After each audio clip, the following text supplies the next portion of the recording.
पश्चिम बंगाल में जो पार्टी 2014 से पहले अस्तित्व में ही नहीं थी, वो पार्टी 2026 में पूर्ण बहुमत के साथ सरकार बनाती है। और रूलिंग पार्टी जो 3 बार से कंटिन्यूअस सरकार थी वहां पर, वो पार्टी बहुत बुरी तरीके से हार जाती है।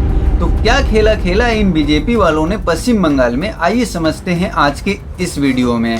बीजेपी की इतनी बड़ी जीत हुई कैसे, ये हम वीडियो में आगे जानेंगे। लेकिन उससे पहले हम ये समझे कि टीएमसी यानी तृणमूल कांग्रेस की इतनी भयानक हार हुई कैसे। तो दोस्तों, पहला कारण तो यही था कि टीएमसी 15 साल से सत्ता में थी, यानी ममता बनर्जी से लोग ऊब गए थे। क्योंकि जब एक ही पार्टी ज्यादा दिन तक सत्ता में रह जाती है तो अपने वो वादे भूल जाती है जो जनता से की हुई रहती है। और ऐसा ही कुछ हुआ पश्चिम बंगाल में। पश्चिम बंगाल में ममता जी के शासन में बेरोजगारी चरम पर चला गया। न कोई जॉब क्रिएशन हुआ, न ही कोई इंडस्ट्रियल ग्रोथ हुआ, और न ही वो कुछ युवाओं के लिए कर पाए, जिससे युवा पीढ़ी एकदम से नाराज हो गई। लोगों का आरोप तो ये भी था कि सरकार टीचर रिक्रूटमेंट में धांधली की और हर वैकेंसी को बहुत डिले कर रही थी। लोगों ने तो ये भी आरोप लगाया कि यहाँ सिंडिकेट सिस्टम चल रहा था, यानी किसी काम को करने के लिए कितने पैसे चाहिए वो पैसे भी तय होते थे। इस तरह से लोगों के नज़र में सरकार निकम्मी साबित हो रही थी और लोगों ने इसे बदलना उचित समझा। ऐसे कई कारण थे जिससे ममता बनर्जी की सरकार वहां पर हार गई, और यहाँ तक कि ममता बनर्जी खुद अपनी भी सीट नहीं बचा पाई। अब समझते हैं कि बीजेपी इतनी बड़ी जीत पश्चिम बंगाल में हासिल कैसे की। तो असल में दोस्तों, पश्चिम बंगाल में 2014 से पहले बीजेपी का अस्तित्व भी नहीं था।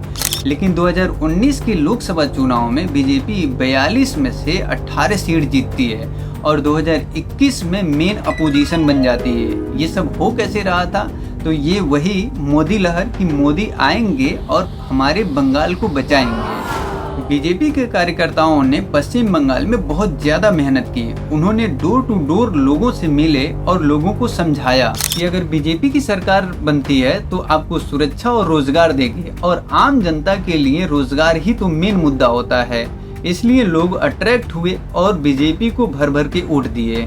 बीजेपी युवाओं को समझाने में सफल हुई कि अगर सरकार बनेगी तो रोजगार दिया जाएगा, इंडस्ट्रियल ग्रोथ किया जाएगा और स्कॉलरशिप की व्यवस्था की जाएगी। इसके अलावा बीजेपी सरकार टीएमसी द्वारा चलाए गए लक्ष्मी भंडार, जिसमें 1500 से 1700 हर महिला के खाते में भेजे जाते थे, उसे बढ़ाकर 3000 करने का आश्वासन दिया और 33% महिलाओं को आरक्षण और यहाँ तक कि बस सेवा भी फ्री करने का आश्वासन दिया, जिससे महिलाएं खुश हुई और जाकर बीजेपी को वोट दी।